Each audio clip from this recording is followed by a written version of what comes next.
Hey everyone, Shane here with eTrailer.com. Today I have a 2021 Grand Design Reflection fifth wheel, and I want to walk through how to install a Solera slide topper. Now, if you have owned a fifth wheel or a camper that has a slide out, you may know what I'm talking about. If you haven't, and this is new to you, I'm going to explain why you need one. Having a slide topper on your slide boxes is a must. So this is our slide box, or our slide out. If you'll notice, it sits in about 3 inches from our T-molding. When we have our slide out in, the T-molding sticking out 3 inches is going to seal along this rubber strip here, and it's going to stick out. So it's going to seal everything around it. But what happens when we have it out? We have it out, the whole top of our box is open. If we don't have a topper on there, anything can get on top. Let's say we're camping somewhere where there's a lot of trees. Maybe we get some branches up there. We have to get up and clean them off.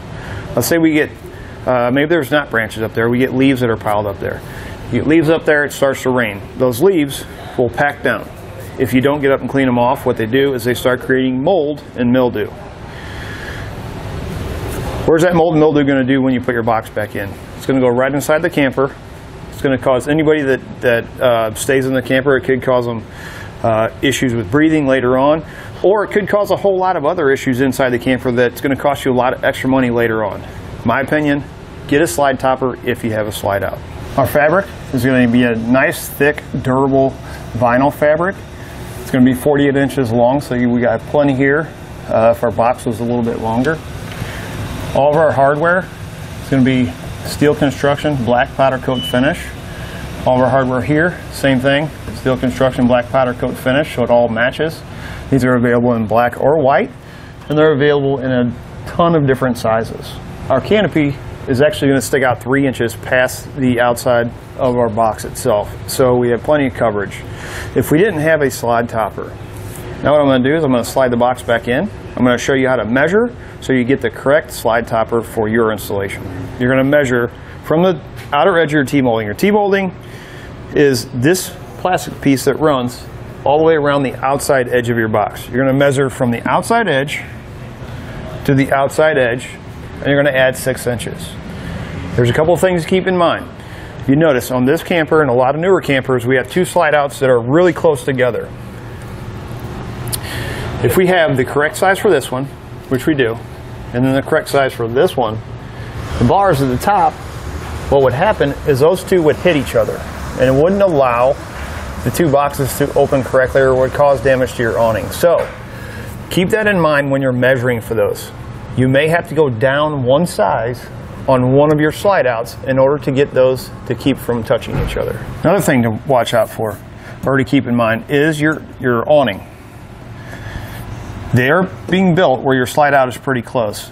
That affects where this arm sits. The correct slide topper for this box would be 10 foot 1 inches. However, we had to go down to a 9 foot 7 inch because this bar was actually hitting up against this awning rail. We don't want it to do that. However, even though we went down, you can see we still have plenty of coverage because, as I mentioned, the T-molding actually sticks out 3 inches past our box. Our awning is only in about maybe an inch, so we still have 2 inches of coverage on each end. Now that we've gone over some of the features, let's walk through how to get it installed. To start our installation, you're going to have two brackets that look like this in your kit.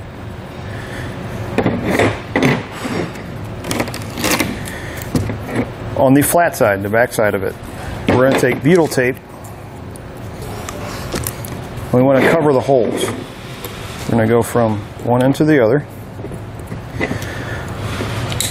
One thing I do recommend, because the kit does not come with the butyl tape, because these have to be drilled into the wall, highly recommend using butyl tape, because it's going to help seal the hole once it goes into the wall.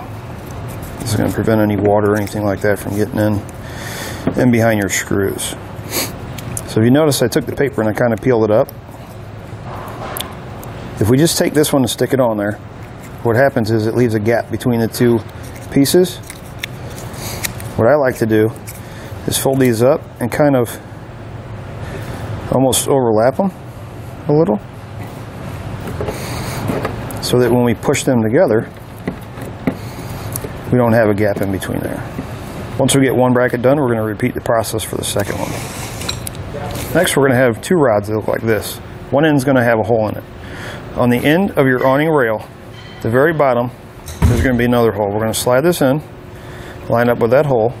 You're going to have a cap, looks like this, and you'll see there's an opening on it. We're going to line up this opening with that hole.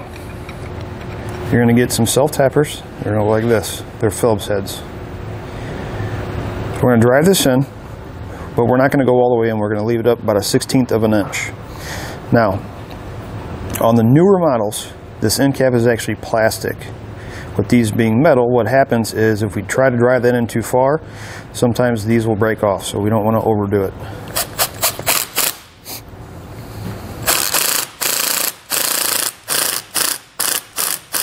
And what I like to do, this is completely up to you, so I like to take a black paint marker, my hardware,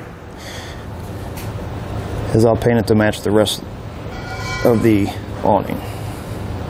Once you get one end done, you're going to repeat the process on the other. Next, you're going to grab these two brackets, 10 of the square head bolts, and then a square head bit. Go ahead and peel the paper off of them.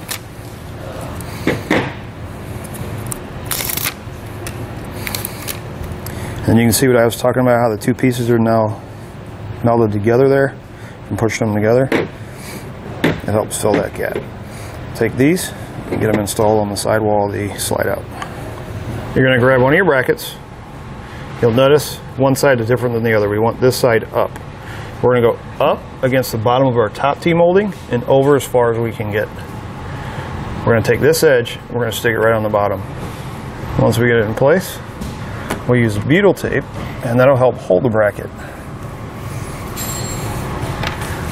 What I like to do, I'm going to start at one end, take one of my square head screws, and drive it up.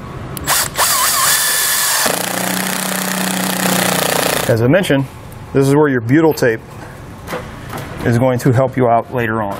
When you drive the screw in, what the butyl tape is doing, or what the screw is doing, it's actually grabbing onto the threads, and it's pulling some of that butyl tape into the hole. So it's not only sealing the outside, but it's also helping seal that hole.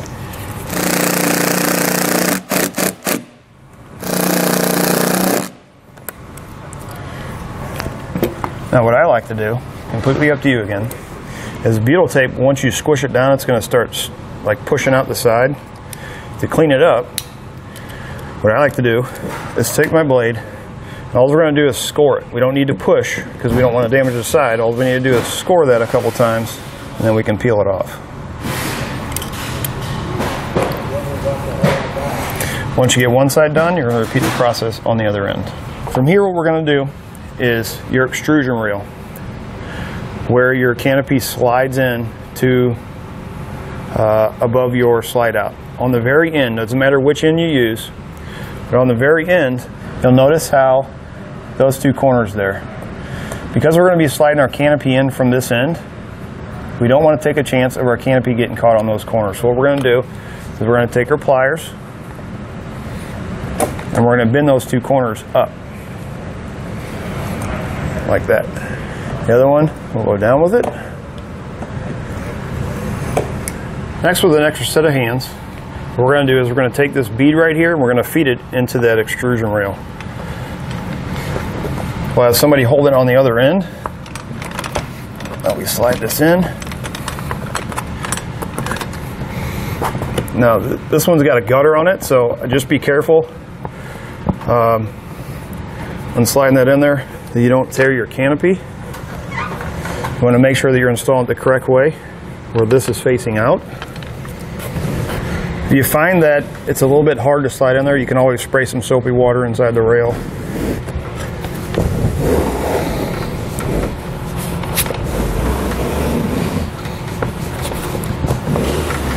We're going to have two brackets that look like this. You're going to notice there's 4 slots. There's 2 on the bracket that we installed on the wall. These are to adjust the height of your canopy. I'm going to install on the top 2. We'll check it to make sure that our canopy is not touching the top of the T-molding once we slide it out. If it's not perfect, if we have to raise it, we can always slide it back off and put it on the other 2. We're slide it on like this. You want to make sure that these brackets are going straight up and down. Make sure they're not pointing out. Slide it on like that, and then we can put our other side on. Next thing we want to look at before we put this hardware in is we're going to look at the edge of our canopy and the edge of our T-molding.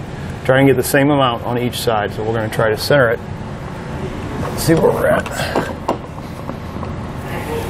Once we have it centered, I want to make sure that our brackets here are straight. We're going to get some little Allen head bolts that have some thread tape on them. We're going to take an 1/8 inch Allen head. If you're using the top two, which we did, we're going to be using these top two screw holes. If we're using the bottom two slots, we're going to put them in the bottom two.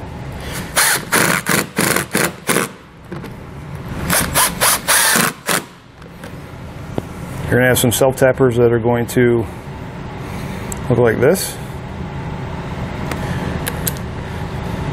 We're going to put one in each one of these holes into this bar. And this is going to keep our canopy from sliding back and forth inside that bracket.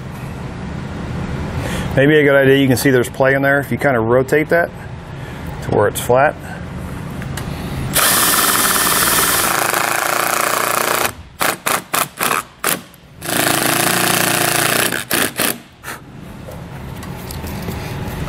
And we'll repeat that same thing on the other side.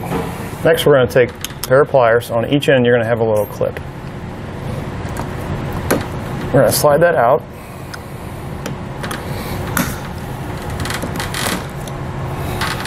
You want to make sure you hold on to these. If you ever need to get up here and do any maintenance on these, you can take these clips, you can put them back in. It keeps the coil inside or the spring inside from unrolling.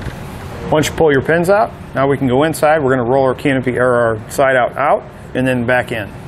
What that's going to do is going to allow it to adjust the canopy, the bead that's in the extrusion rail to match up with the canopy. That way you don't get any twist or anything.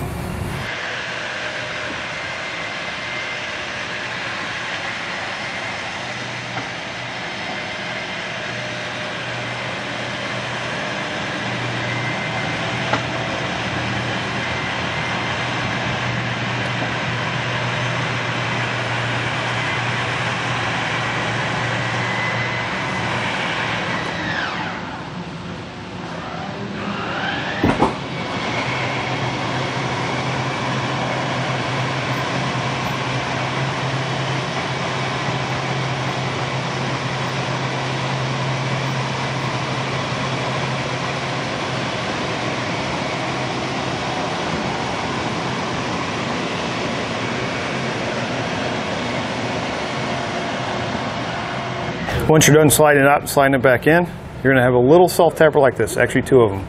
You're going to put one on each end. What we're going to do is we're going to go from the edge of the canopy in about 1 inch to 1.5 inches. We're going to go down through the extrusion rail and through the bead that's going in through the canopy.